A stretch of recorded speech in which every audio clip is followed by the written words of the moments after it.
NBC News has obtained stark new data about unaccompanied migrant children in Border Patrol custody. It shows that hundreds have been held for more than 3 days in border processing facilities. That is past the legal limit, which is 72 hours. In all, 1,763 children are in custody, according to internal numbers from U.S. Customs and Border Protection. Of those children, 625 have been held for longer than 72 hours. Let's bring in a familiar face. Julia Ainsley is pulling double duty for us. She's back to talk about her latest reporting. Julia, you're a reporting machine. What is behind this spike in unaccompanied minors, and what is the Biden administration planning to do about it?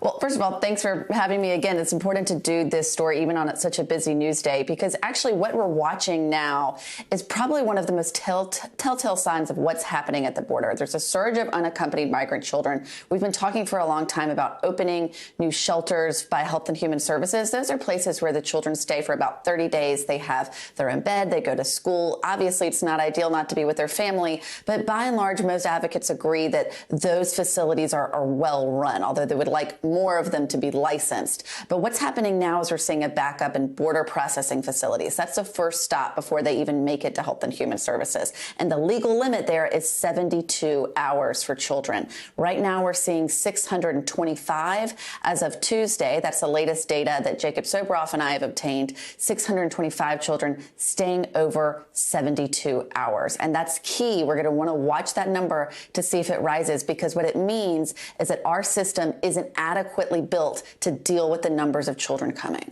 So, Julia, these border processing facilities, what are the conditions like for kids living there?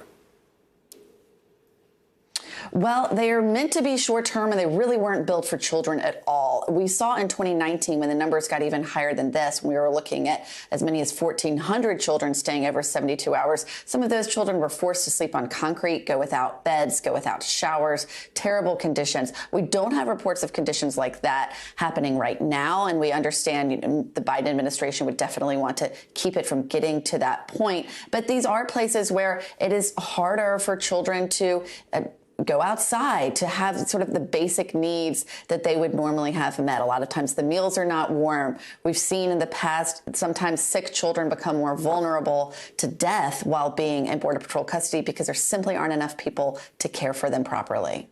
Definitely an important story, Julia. We are grateful you could join us for both of those big stories this morning. Thank you.